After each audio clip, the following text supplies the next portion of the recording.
So this next video is to allow you to convert the source data and the measured data. Now we haven't done this yet, so we're just going to kind of use more source data, but because you can easily substitute in later on.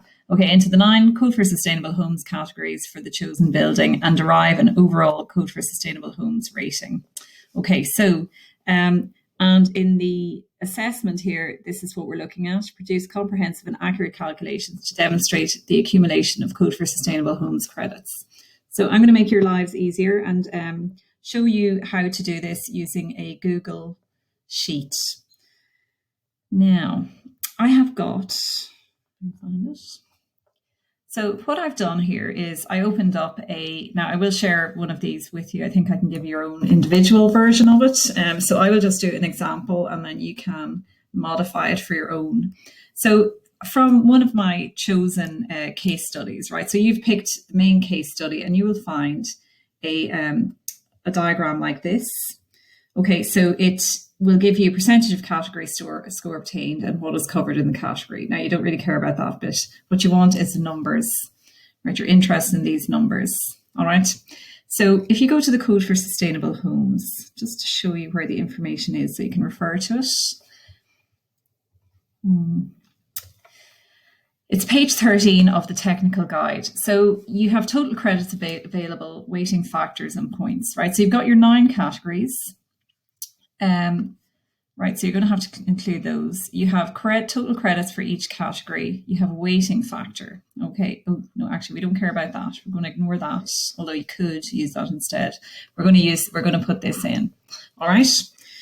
In our table, our Google Sheet, right? So what I've set up here is, and you can, as I said, I'm not going to make this look pretty. That's up to you to do it. Make it your own. Okay, but I've got the category. I've got the total credits available, right, which I've taken from that first column. So say for category 1, energy and CO2 emissions, it's 31, right, which unfortunately is the one we're going to be investigating. See, it's quite a big one. Weighting factor, again, I've just taken that from the table, 117 for that one, and so on. So for water, total credits is 6, and the weighting factor is 1.5. You can see it there. Okay, so I've just transferred those values over to this table, right? And just filled it in the whole way down. All right, so that's not going to change. So I'm going to send that out to all of you, right? Because you can just use that. Now, the thing that will be different for you is depending on whichever case study you've chosen, you will be given a percentage of category score obtained. Now, that will look either like this setup here, or if you're using volume 3, you can find volume 3. It has a different layout here. So you can see in volume 3, it's kind of more, it's not as fancy looking, it's just a table, but percentage of category score. So it's these numbers here that you're interested in, all right, if you happen. So that's what you're looking for, percentage of category score achieved. What is covered by category, don't care. Right, now I have put a little calculation in here. So you want a total score for the category, all right? And it's the total credits available multiplied by the weighting factor, multiplied by the percentage of the category score obtained, and then that's divided by 100 because you don't want it as a percentage. Okay, so I'm going to stick a 62 in here, right, which is what I've got for my energy and CO2 emissions. Okay, and that has multiplied. So if you look here, if I click on that, you can see the calculation that I've used, the formula I've used to get the total score for the category. Now, just note that it needs to be to 2 decimal places. That's actually specified in the Code for Sustainable Homes. You can find it. And that is, if you scroll down to page 16, right, that number, right, should be rounded down to 2 decimal places before the next step. Okay? So I'm going to just fill all these numbers in and pause this for a minute. Okay, so I'm just starting out, just filled a few of those in. Okay, and now in order to, we can actually do a Control-C, select that, and then select all the boxes and do Control-V, and that should, let me shrink this, that should copy that across.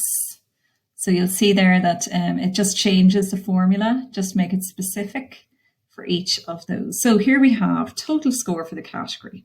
Okay, so we've got ours. Now the next thing is you want the overall score, right? Okay, so we want a total percentage point score. So what we're going to do is, now we want to basically add all the total scores for the category together. So I'm just going to show you, I'm just trying to find that. So what you can do is you can actually get a function. So if you go to, where was it?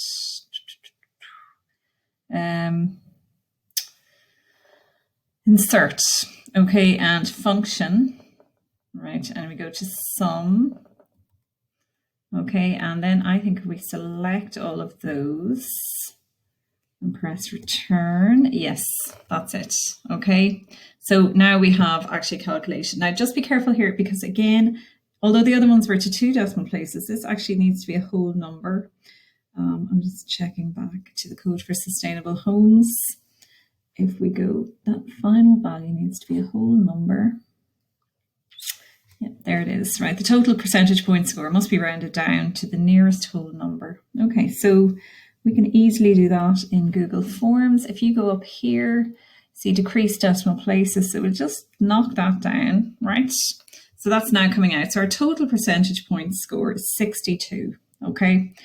Now we can derive our code, our level from that. If we go to the code for sustainable homes, we should find a range for this. Okay, so what we want is relationship between total percentage point score and code level. So what do we say we have? 62. So 62 puts us in here, right? So we are a level 3. This is a level 3 house, okay? So it's between 57 and 67 inclusive.